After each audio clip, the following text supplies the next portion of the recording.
Main కారకుడు అజయ్ బాబు గారు. ఏం చేశారు ఆయన? డైవర్డ్. మెయిన్ కారకుడు అజయ్ బాబు. ఇంకొకసారి అజయ్ బాబు గారు ఆయన ఏం అజయ్ బాబు గారు చేయబట్టే ప్రవీణ్ గారు చచ్చిపోయారని మీరు భావిస్తున్నారా? ఏది అజయ్ బాబు గారు చేయబట్టే ప్రవీణ్ పగడాల్ అనే వ్యక్తి చనిపోయిన తర్వాత అంటున్నా. అక్కడ వెళ్ళి ఏం చేశారు? అటౌట్. ఇప్పుడు చాలామంది పాస్టర్లు ఫస్ట్ డే, మీరు మంచిగా గమనించండి, ఫస్ట్ డే పాస్టర్లు అందరూ ఏమని క్లిపే చూపించారు, పాస్టర్ గారిని ప్రవీణ్ పగడాల గారి పైన హత్య ప్రయత్నం జరుగుతుంది అని చెప్పి పోస్ట్ పెట్టారని చెప్పి చాలామంది చెప్పడం జరిగింది. పాస్టర్లే చెప్పారా లేదా? చెప్పిన వాళ్ళు ఫస్ట్ డే, సెకండ్ డే ఎక్కడ ఉన్నారు వాళ్ళు? ఓకే, పాస్టర్లే కదా. అక్కడ ఆర్ఎస్ఎస్ బీజేపీ పోలే కదా, హిందువులు పోలేదు కదా. అక్కడ ఈ పాస్టర్లే చెప్పిన తర్వాత ఆ పాస్టర్లు ఎక్కడ? మళ్ళీ ఆ వాయిస్ ఎక్కడ? వీళ్ళే మళ్ళీ వెళ్ళి మొత్తం సీన్ అంతా డైవర్ట్ చేశారు. హిందూ సంఘాలని చెప్పి, సరే హిందువులే చేసి ఉండొచ్చు, తేవండి, ఇచ్చేయండి, ఆధారాలు తేవండి. అక్కడ పవన్ కళ్యాణ్ అంటే హిందూ హత్య చేస్తే సరే నేను చెయ్యను అని చెప్పడు. ఎవడైనా సరే పవన్ కళ్యాణ్ గారు నాకు ఆధారాలు తెచ్చివ్వండి, లోపలేస్తా అంటారు. అంతేగాని హిందూ చంపితే ఒక చట్టము, క్రైస్తవుడు చంపితే ఒక చట్టము. హత్య అంటారా లేదంటే ఇన్సిడెంట్ సార్, ఇన్సిడెంట్ అన్లెస్ అంటే పోలీస్ వారు ఇదిగోండి అఫీషియల్గా ఇస్తేనే మనము మాట్లాడాలి. లేకపోతే దాని ప్రతి ఛానల్ ఇన్సిడెంట్ అని చెప్పాలి, పాస్టర్లు కూడా ఇన్సిడెంట్ అని చెప్పాలి. మాట్లాడే పాస్టర్లు అంతా ఏంది వీళ్ళ పంచాయతీ అంటే అన్న ఇట్లా అయిపోయిందంటే, పొద్దున్న లేస్తే వీళ్ళు ప్రవీణ్ పగడాల గారి బండి అది కాదు, ప్రవీణ్ పగడాల గారి సైలెన్సర్ ఇది కాదు, మాస్క్ అది కాదు, లేదంటే ఆయన మందాగే వ్యక్తి కాదు, వైన్ షాప్కి వెళ్ళాడు, ఈ రకంగా వాళ్ళు ట్రోల్ చేస్తున్నారు. ఒపీనియన్స్ ఏదని చెప్పొచ్చు, కానీ బహిరంగంగా విషం చిమ్మొద్దు. అవును, ఇదే చేశాడు, వీడే చేశాడు, వీడి వల్లనే అయింది, వీడు ఏదో ప్లాన్లు పన్నారంట. ఎందుకు పంటున్నారయ్యా? ఇప్పుడు అంత పెద్ద వ్యక్తే స్టేట్మెంట్ ఇచ్చిండు నెల ముందు, మళ్ళీ ఆయన ఇచ్చిన తర్వాత అసలు ఆయన గురించి ఎవరైనా మాట్లాడిండా? ఆయన ప్రవీణ్ పగడాల అనే వ్యక్తి చనిపోయిన తర్వాత ఇదే పాస్టర్లు అందరూ కలిసి ఏమంటారనంటే, కరుణాకర్ ప్రవీణ్ పగడాల్ గారు చచ్చిపోవడానికి కరుణాకర్ సుగుణ అనే వ్యక్తి కారకుడు, లేదంటే లలిత్ కుమార్ అనే వ్యక్తి కారకుడు, లేదంటే రాధా మనోహర్ దాస్ అనే వ్యక్తి కారకుడు, వీళ్ళంతా కారకులు అని చెప్పి మాట్లాడుతారు. వాళ్ళు ఎట్లా కారకులు అవుతారు? సరే, అదే వాళ్ళ దగ్గర ఆధారాలు ఉంటే పోయి పోలీస్ కంప్లైంట్ ఇస్తే తీసుకోక లీగల్గా ప్రొసీడ్ అవుతారు. ప్రొసీడ్ అవ్వండి. మీరు అడ్డగోళంగా వెళ్ళి ఈయన పెద్ద మనిషి కూడా ఎవరు కే పాల్ బై ఆయన కూడా వీళ్ళ హస్తం ఉంది, వాళ్ళ హస్తం, అరే ప్రూవ్ చేయండి రా నైనా. ప్రూవ్ చేస్తే ఖచ్చితంగా చట్టం అనేది ఎవరికి చుట్టం కాదు, కే పాల్ కూడా చుట్టం కాదు, నాకు కూడా చుట్టం కాదు, ఖచ్చితంగా అరెస్ట్ చేయాల్సిందే. ఇంకా ఇది సెన్సిటివ్ ఇష్యూ, వదులుకోరు ఎవడైనా సరే. ఆ రాష్ట్రంలో ఏదో ఈ ఆర్ఎస్ఎస్ బీజేపీ టీఆర్ఎస్ అవంతా పట్టించుకోరు. వాళ్ళకి కావాల్సింది న్యాయం, వాళ్ళకని కాదు. ఇక్కడ కూడా ఇప్పుడు నేను కంప్లైంట్ దీనికి వెళ్ళానండి, కంప్లైంట్ దీనికి వెళ్తే ఏదో నేను ఇచ్చిన తీసుకోలేదు. ఆయన ఆరాధీసి మొత్తం కనుక్కొని దీనికి ఏ సెక్షన్, అక్కడ నా కంప్లైంట్లో కూడా ఇది వీళ్ళని పనిష్మెంట్ చేయాలని లేదు, ఇన్వెస్టిగేట్ చేయాలని ఉంది, ఎంక్వైరీ చేయాలని ఉంది. అజయ్ బాబు గారి మీద కంప్లైంట్ ఇవ్వడానికి వెళ్ళినప్పుడు అంటే ఏమేమి ఆధారాలతో పోలీస్ స్టేషన్కి వెళ్ళారు మీరు? సీతమ్మని దూషించే కొన్ని వీడియోస్, మళ్ళీ విగ్రహాల గురించి అదొకటి, మళ్ళీ ప్రవీణ్ గారి ఏదైతే డైవర్షన్ ఉందో అది. మీరు క్రిస్టియన్సే కదా, రాముణ్ణి లేదా సీతమ్మని ఒకవేళ అజయ్ బాబు అనే వ్యక్తి దూషించి, నా పక్కకు రమేష్ ఉన్నాడు, ఇక్కడ జాన్ ఉన్నాడు, వీళ్ళిద్దరు తల్లిలు ఉన్నారు.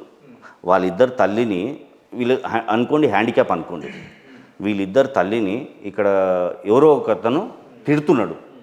నేను ఇక్కడున్నాను, మౌనంగా ఉండాలా? నేను ఇక్కడున్నాను, వాళ్ళు ఏదో వాళ్ళ పనులు వాళ్ళు చేసుకుంటున్నారు, వినిపించిందో లేదో తిడుతున్నాడు, వీళ్ళిద్దరు తల్లులను వీడు తిడుతున్నాడు, మౌనంగా ఉండాలా? కానీ జోసెఫ్ గారు ఒకప్పటి చెప్పండి, మౌనంగా ఉండాలా? కాదు కదా, ఎవరైనా ఉండరు. అంతే, నేను చేసింది అదే. ఎందుకంటే నేను ఈ దేశంలో ఉన్నప్పుడు పౌరుడిగా ఈ దేశానికి చేయాల్సిన బాధ్యత నాదనే కాదండి, ప్రతి ఒక్కరు ఉంది, ప్రతి ఒక్కరు న్యాయం చేయాల్సింది పౌరుడిగా. అందుకే అజయ్ బాబు గారి మీద కంప్లైంట్ ఇచ్చారా మీరు? కంప్లైంట్ అని కాదు, ఆపాలని చెప్పి. ఇప్పుడు సార్ ఇక్కడ ఏమవుతుందంటే, ఆపకపోతే మరి ఇతను ఇంకేదైనా చేయగలరు, ఎందుకంటే చాలా దూరం పోవచ్చు. ఇప్పుడు ఈరోజు విగ్రహం అన్నారు, రేపు ఇంకో కూడా అనొచ్చు, అవునా కదా? ఇక్కడ కట్టడి చేయాలి. ఏదో నాకు ఆయన ఏదో పాత అజయ్ బాబు గారికి ఏమైనా సంబంధమా? ఎలాంటిది ఏం లేదు, ఎలాంటిది. ఎప్పుడన్నా ఫోన్లోకి ఇట్లా మాట్లాడుకున్నారా? లేదు, ఎప్పుడు లేదు. ఎప్పుడు మాట్లాడలేదు. అంటే మీరు ఎట్లా అంటే జోసెఫ్ అనే వ్యక్తి తను హైలైట్ అవ్వడం కోసం పాస్టర్ అజయ్ బాబు గారి మీద కంప్లైంట్ ఇచ్చిండు అని చెప్పి ఒక వర్గం మాట్లాడుకోండి ఏం చెప్తారు? అది వాళ్ళ ఇష్టం. ఆపగలుగుతానా? మీరు ఆపుతారా? అట్లా అంటే మళ్ళీ వాస్తవమా అంటున్నా, కరెక్టేనా అంటున్నా? అది వాళ్ళ ఇష్టం అండి. వాళ్ళు ఏమని చెప్పుకోనియండి, వాళ్ళ ఇష్టము. ఇప్పుడు వాళ్ళని ఆపే స్వేచ్ఛ ఆపే అధికారం నాకు లేదు, వాళ్ళకు చెప్పే స్వేచ్ఛ వాళ్ళకి ఎక్కువ ఉంది.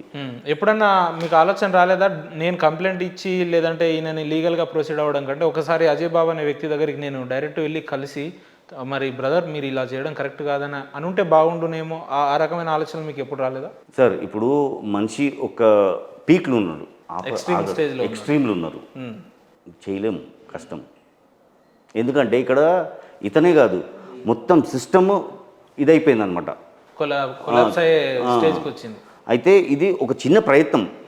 నేను ఆయన మీద ఏదో పెద్ద ఆరోపణ గురించి అని కాదు, ఇది ఒక చిన్న ప్రయత్నము, మా క్రిస్టియానిటీని కాపాడుకునే ప్రయత్నం ఇది. ఎందుకంటే ఈ పాస్టర్లందరూ కొందరు సైలెంట్ అవ్వాలని చెప్పి. అంటే ఒక అజయ్ బాబు అనే వ్యక్తి చెంచల్గూడకి వెళ్తే మిగతా వాళ్ళంతా సైలెంట్ అవుతారు. చెంచల్గూడ అని కాదు సార్, చెంచల్గూడ ఓన్లీ నా పని ఏంది. అవును, ఈరోజు వారు జైల్లో ఉన్నాడంటే కారణం మీరే కదా, సెంట్రల్ జైల్లో ఉన్నాడంటే ఆయన అజయ్ బాబు. నా ప్రయత్నం ఏంది, ఆయనను ఆపాలి, బస్ అంతే.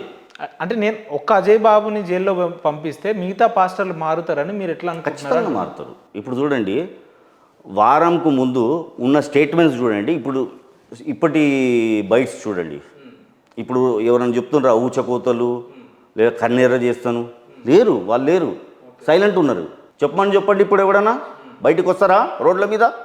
ఏం తమాషాగా ఉందా ఇది? అంటే పాస్టర్లను బెదిరిస్తున్నారా మీరు? వార్నింగ్ బెదిరించుడు కాదు, ఏది క్రైస్తవ సమాజాన్ని భ్రష్టు పట్టిస్తున్నారు ఈ పాస్టర్లంతా అందరు కలిసి.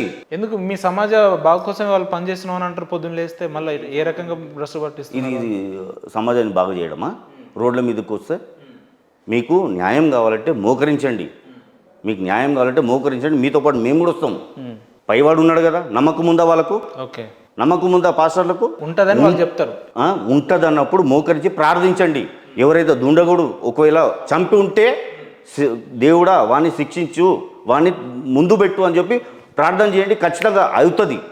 ఒకవేళ మీకు నమ్మకం లేకపోతే మీరు రోడ్డు మీదకి వస్తుంది. కానీ జోసెఫ్ గారు ఇక్కడ విచిత్రం ఏంటంటే, ఇదే చనిపోయిన ప్రవీణ్ పగడాల గారి భార్య ఏమో నేను మా భర్తను ఎవరైనా మీరు అంటున్నట్టు హత్య చేసి ఉంటే వాళ్ళని క్షమించాలని నేను దేవుని వేడుకుంటున్నాను అంటారు. కానీ వీళ్ళు మాత్రం ఇంత పెద్ద స్టేట్మెంట్ అండి.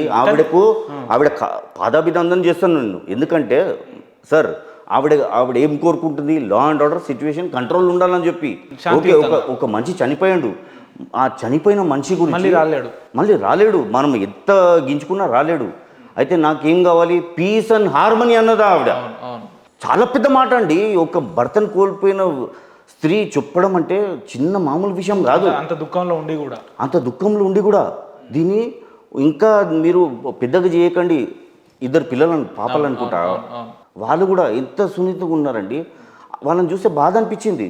ఎందుకంటే సార్ చనిపోయాడు, అయిపోయింది, ఓకే, మీకు డౌట్ ఉంది, డౌట్ మీకు క్లియర్ చేయాలంటే దానికి ఒక సిస్టమ్ ఉంది, దానికి ఒక సిస్టమ్ ఉంది. వాళ్ళ ఫ్యామిలీని అడ్డగోలుగా రోడ్డు మీద తెచ్చి ఇది మర్డరు నాకు మర్డర్కి వాడు హర్ష ఎంపీయా రోడ్డు మీదకి వచ్చి నేను డ్రైవ్ చేస్తాను, ఈ 6 అడుగులు ఉంటుంది 7 అడుగులు, ఆయన ఏమన్నా మేస్త్రియా? వాళ్ళ అబ్బాయి కూడా వెళ్ళి ఏంది ఇదంతా అని చెప్పి ఒక లైవ్ పెట్టి అక్కడ వీడియో, మేస్త్రి ఆయన 6 అడుగులు 7 అడుగులు అని చెప్పి ట్రై చేస్తా అని చెప్పి చెప్పిండా లేదా? అక్కడ ఇప్పుడు సీన్ ఆఫ్ అఫెన్స్లో ఎవరు వెళ్ళాలి? పోలీసులు వెళ్ళాలి. మీరు 10 గుంపులకి వెళ్ళి అక్కడ సీన్ ఆఫ్ అఫెన్స్ మొత్తం ఖరాబ్ చేసి నాకు రిపోర్ట్ అంటే ఎవడిస్తాడు? మొత్తం ఖరాబ్ చేసినంతా వీళ్ళు. అక్కడ పోస్ట్ మార్టంలో అందరు పరిసర ప్రాంతాన్ని డిస్టర్బ్ చేసింది వీళ్ళే సార్. ఇప్పుడు గుంపులు పోతే వాళ్ళకి ఎవిడెన్స్ ఎట్లా దొరుకుతుంది? మళ్ళీ నాకు అనుకూలంగా రిపోర్ట్ కావాలి, నాకు అనుకూలంగా రిపోర్ట్ దొరకకపోతే ఇంటర్నేషనల్ లా దిక్కుతుందంట ఇండియాలో. అసలు ఏం చేస్తున్నారు? ఆయన చనిపోయిన వ్యక్తి గురించి నేనేం మాట్లాడను, ఒక సాధారణ పాస్టర్ ఆయన శవాన్ని ఇంతగా పీక్కు తింటారా మీరు? ఇంతగా పీక్కు తింటారా? పోనీ 2 పాస్టర్లు చనిపోయారు, మళ్ళీ వాళ్ళ గురించి ఒక్కడు మాట్లాడాడు, ఆ పెద్ద మనిషి గురించి ఒక్కడు మాట్లాడాడు, ఆయన మీద డౌటే లేదన్నట్టు సీన్ క్రియేట్ చేస్తారు. అసలు ఫస్ట్ డౌట్ ఎవరి మీద పోతుందండి? మీరు చెప్పండి, ఫస్ట్ డౌట్ ఎవరి మీద పోతుంది? మీరే చెప్పండి. ఆ పెద్ద ఆయన మీద పోతుందా లేదా? ఇప్పుడు ఎవడైనా నేను చంపుతా అన్న వాడిని వదిలేసి అవును. కౌంటర్ ఇస్తారు, అందరు ఇస్తారు, కౌంటర్ ఇచ్చిన పట్టుకుంటారా? నేను ఎవరిని తప్పిస్తలేను ఇక్కడ చెప్తున్నా. ఇప్పుడు ఫస్ట్ డౌట్ ఎవరి మీద పోవాలి? ఆ పెద్ద ఆయన మీద పోవాలి. ఎందుకు? ఓకే. ఆ తరాలో చావా తరాలో ఆయన అసలు జూనియర్ ఔరంగ్ అనుకుండో ఏమో మళ్ళీ, ఓకే. అవునా కదా? ఆ తరాలో ఆయన వార్నింగ్ ఇచ్చిండు. సార్ ఇప్పుడు ఔరంగ్ అంటే నాకు గుర్తుకొచ్చింది. ఓకే. ఔరంగజేబ్ని చూసి ఆయన నేర్చుకోవాలి. ఓకే. ఒక ఔరంగజేబ్ ఒక మాట అన్నాడండి, హే ఖుదా జన్నత్ కా దర్వాజా ఖోల్కే లగానా షేర్ ఆరా అన్నాడు. అంటే అల్లా స్వర్గపు ద్వారాలు తెరిచిపెట్టు, సింహం వస్తుందని చెప్పి ఛత్రపతి శివాజీ మహారాజ్ గురించి చెప్పారు. ఓకే. చిన్న మాట కాదండి. అంటే ఏంది? క్షమించాడు అతను, అల్లానే వేడుకున్నాడు. ఓకే. ఓ సింహం వస్తుంది, స్వర్గద్వారాలు ఓపెన్ చేయమని చెప్పి. డోర్ తీసి పెట్టండి. ఎందుకు? ఈయన చేసిన పాపాలు కడిగిపోతుంది అని చెప్పి ఉండొచ్చు. మీకు ఎందుకు లేదురా ఆ గుణాలు? క్షమించే గుణాలు ఉండాలి. మీరు ఇంత పవిత్రంగా ఉంటారు, క్షమించండి. అది కాక అసలు ఈ శవాల మీద రాగాంతం చేయడము, వాళ్ళ ఫ్యామిలీ మొత్తం బద్నాం అవుతుందా లేదా? ఇప్పుడు పాపం వాళ్ళు ఎలాంటి పరిస్థితులు ఉంటారు? బయట రావాలంటే విచిత్రం ఏంటంటే జోసెఫ్ గారు, పాపం ప్రవీణ్ పగడాల గారు చనిపోయింది అని చెప్పి వాళ్ళ ఫ్యామిలీకి ఆర్థిక పరంగా ఎవడు నిలబడడానికి ముందు వస్తలేరు. ఎంతసేపు ఎవరికి వాడు ఒక మైకులు పెట్టుకొని వాళ్ళ ఛానళ్ళల్లో అట్లెట్లా చనిపోయిండు, మాకు అనుమానాలు ఉన్నాయి, నెక్స్ట్ వేసేది వాళ్ళని, నెక్స్ట్ మీరే హిందువులే చంపిరు, ముస్లింలే చంపిరు, ఈ రకంగా స్టేట్మెంట్లు ఇస్తున్నారు. అంతే తప్ప ప్రవీణ్ పగడాల గారి ఫ్యామిలీకి అయితే ఆదుకోవడానికి ఎవరు వస్తలేరు ముందుకు. ఇగో ఇదే విచిత్రం ఇక్కడ. సార్ ఇక్కడ ఏమవుతుందంటే మర్డర్ అంటే ఏమవుతుందంటే వాళ్ళ పిల్లలకు ప్రభావం పడుతుంది. అవునా కదా? చాలా సెన్సిటివ్ ఇష్యూస్. మీరు కుక్కల్లాగా బయటకు వచ్చి నాకు మర్డర్ రిపోర్టే కావాలంటే వాళ్ళ పిల్లలకు ఎట్లుంటుంది, వాళ్ళ భార్యకి ఎట్లుంటుంది? వాళ్ళ భార్య ఇప్పుడు అక్కడ జరిగింది మనం అది మర్డర్ యాక్సిడెంట్ అని తెలిసి చెప్పాల్సింది పోలీసులు కాదు కదా. వీళ్ళకు రిపోర్ట్ అట్లనే కావాలంట. ఒకవేళ రిపోర్ట్ ఇచ్చిన తర్వాత కూడా వీళ్ళకి సాటిస్ఫాక్షన్ దొరకదంట. ఎందుకంటే వీళ్ళకి కావాల్సింది ఓన్లీ అక్కడ ఉన్న ప్రభుత్వమే చేయించినట్టు ఒక సర్టిఫికేట్ కావాలి. అరే ఏంద్రా మీ బుద్ధులు? మీరు ఈ ఫ్యామిలీ గురించి ఆలోచిస్తలేరు. వాళ్ళు బయట తిరగొచ్చా? అసలు ఆయన ఎలా చనిపోయాడో తెలియదు. ఇప్పుడు వీళ్ళ ఫ్యామిలీని ఇలా ఇంత ఘోరంగా చంపారంటే వాళ్ళకి ఏమవుతుంది? అంటే ప్రవీణ్ పగడాల గారి మరణం మీద అనేక వ్యక్తులు అనేక రకాలుగా మాట్లాడుతుంటే పర్టికులర్గా అజయ్ బాబు మీద ఎందుకు కంప్లైంట్ ఇచ్చారు మీరు? మొత్తం డైవర్షన్ చేశాడు కదండి ఈ వ్యక్తి. కేవలం ఈ ఒక్క వ్యక్తి మొత్తం ఒక్క వ్యక్తి వల్ల మొత్తం అక్కడ ఉన్న సమాజం మొత్తం చేంజ్ అయింది. ఇప్పుడు ఫస్ట్ డే సార్ నేనేమంటున్నా, అక్కడ పిల్లలందరూ చూపించారా లేదా క్లిప్ ఏజ్? ఈయన వచ్చి ఆ నంగనాచి షఫీబాయిని తీసుకొని పోయి మొత్తం సీన్ అంతా చేంజ్ చేసిండు. ఆయన తీసుకురాలేదంట, ఆయనకు సంబంధం లేదంట. నేను తీసుకురాలేదు, నాకు సంబంధం లేదంటాడు ఆయన. షఫీ గారు రావడం ఆయనకు తెలియదట. ఇద్దరు నిలబడే చేశారు కదా. అవును, ఇద్దరు నిలబడే మీద కూడా పెట్టుకుంటారు. నాకు ఇలాంటి రిపోర్టే కావాలి, ఇలాంటి రిపోర్ట్. అరే సరే రా భయ్, ఇలాంటి రిపోర్టే వస్తుంది. కనీసం నువ్వు ప్రార్థన చనిపోయిన వ్యక్తి గురించి ఎవడన్నా ప్రార్థన చేశాడా? అక్కడ సౌండ్ పెడితే కేవపాల్ సార్ పాటలు ఆపమని చెప్పాడు. ఏం ప్రార్థన రా మీది? అక్కడ లోపల పోయి కూడా మీకు మనశ్శాంతి లేదా? మరి అట్లా అనుకుంటే చాలా మంది మీరు మీద కంప్లైంట్ ఇవ్వాలి కదా. పర్టికులర్గా అజయ్ బాబే మీకు ఎందుకు టార్గెట్ అయిందంటే? సార్ చెప్పాను కదా, దేవదేవతలను దూషించాడు. ఇంకా ఈ సీన్ ఆఫ్ అఫెన్స్ మొత్తం ఈ ఇన్సిడెంట్ని డైవర్ట్ చేశాడు. అంటే ఇప్పుడు ఈ జరిగే ఇష్యూ మొత్తం కూడా అజయ్ బాబే లీడ్ చేసింది అనుకుంటారా మీరు? ఈ ప్రవీణ్ పగడాల గారి అన్ని ఆల్ ఇన్ వన్ అండి. మీరు ఒకసారి కంప్లైంట్ కాపీ క్షుణ్ణంగా చదవండి, అప్పుడు తెలుస్తుంది మీకు ఒక్కొక్కటి పాయింట్ టు పాయింట్. నిన్న ఎవరో డిబేట్ పెట్టుకున్నారు ఈ ఇష్యూ మీద. వాళ్ళు చదువుతుంటే ఎక్స్ప్లెనేషన్లో ఆ గూస్ బంప్స్ అనేది చాలామందికి వచ్చిందంట. ఎందుకంటే పాయింట్ టు పాయింట్ ఉంది, 1 to 1. సీతమ్మ తల్లి గురించి, ఇప్పుడు ఇప్పుడు శివుడు గురించి అసలు ఎందుకు మాట్లాడతారండి? శివుడు కంఠంలో అది చెప్పాడు, నేను చెప్పొద్దు అది. నీకెందుకు? నువ్వు నీ బైబుల్ గురించి చెప్పు, మంచిది చెప్పు, చెడు అని చెప్తాను, మంచిదే చెప్పు. నీ వాళ్ళకు నువ్వు నీ బైబుల్ గురించి చెప్పు. అంతేగాని పక్క గ్రంథాల్లో ఏముంది, ఇంకో పక్క గ్రంథాల్లో ఏముంది, వాళ్ళు ఏం చేస్తారు, ఏం తింటారు, ఎందుకు?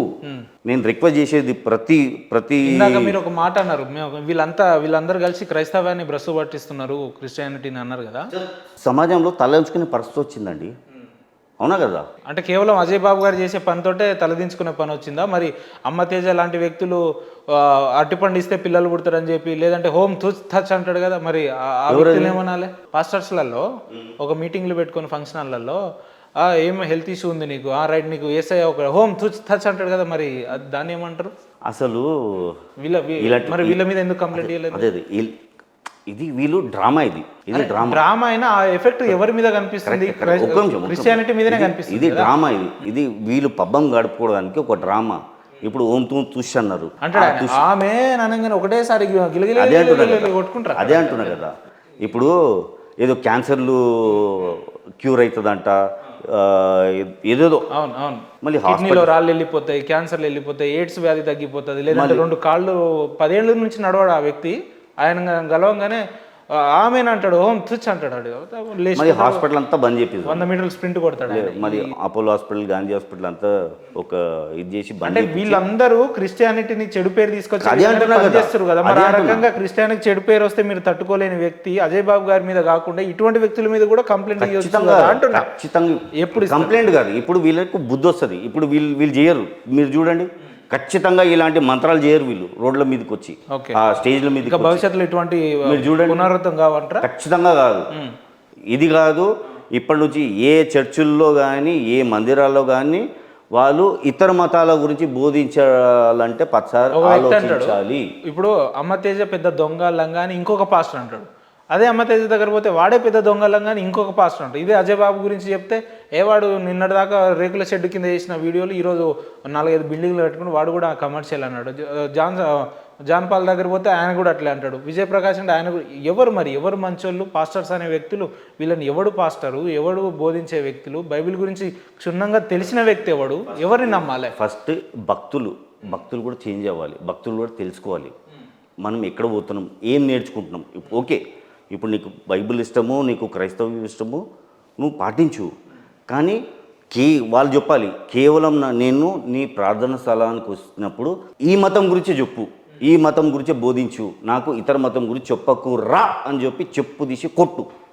అప్పుడు సిస్టమ్ అంతా చేంజ్ అవుతుంది. ఇది ఖచ్చితంగా రాబోయే కాలంలో ఇది జరిగే పరిణామమే. ఇప్పటి నుంచి ఏ పాస్టర్ కానివ్వండి ఇతర మతాల గురించి మాట్లాడాడు, ఇది నేను రాసేస్తాను. ఇదే అజయ్ బాబు అనే వ్యక్తి మళ్ళీ జైలు నుంచి బయటకు వచ్చి ఇదే రకంగా మాట్లాడితే మళ్ళీ పోతాడు. ఇదే రకంగా ఆల్వేస్ ఓపెన్. తప్పు ద్వారాలు ఎప్పుడు తెరిచే ఉంటాయి అంటారా? ఖచ్చితంగా. అజయ్ బాబు గారి మీద కంప్లైంట్ ఇచ్చిన తర్వాత ఈ రోజు ఆ వ్యక్తి, అజయ్ బాబు అనే వ్యక్తికి 2 పిల్లలు ఉన్నారు, చిన్న పిల్లలు. వాళ్ళ నాన్నని మీరు అర్ధాంతరంగా ఆయన మీద కంప్లైంట్ ఇచ్చి జైల్లో పెట్టి, అదే అంటున్నా నేను, వాళ్ళ కుటుంబ సభ్యులు ఎంత ఇబ్బంది పడతారనే ఒక అంశం ఆలోచిస్తే బాగుంటుంది కదా. నేను అదే అంటున్నా, నేను ఎందుకు ఇది చేస్తాను, మళ్ళీ ఇది స్టాప్ అవ్వాలి. ఇక్కడ నుంచి ఆయన మార్పు రావాలి. ఆయన ఇతర మతం గురించి గొప్పగా చెప్పగానే అవసరం లేదు, చెప్పకుంటుంటే ఇంకా మంచిది. ఇతర మతం గురించి చెప్పకుండా ఉంటే ఇంకా మంచిది. ఒకవేళ వీలైతే మీరు ఆ లలితమ్మతో ఒకసారి మాట్లాడి నేను ఆవిడకి చెప్తాను, మాట్లాడాలి. ఎందుకంటే కారణమని కాదు, ఇప్పుడు వాళ్ళకు కొంచెము మనోధైర్యం. ఎందుకు మీరే కేసు పెట్టి మీరే అజయ్ బాబు గారి కుటుంబాన్ని పరామర్శిస్తారు? ఇప్పుడు వాళ్ళకు 2 పిల్లలు ఉన్నారండి, చిన్న పిల్లలు ఉన్నారు, నాకు పిల్లలు ఉన్నారు, మనకు తెలుసు ఆ బాధ. ఈయన నేను చెప్పాను కదా, ఇంకా ఎక్స్ట్రీమ్ లెవెల్కి వెళ్ళొద్దని చెప్పి దాన్ని కట్టడి చేయాలని చెప్పి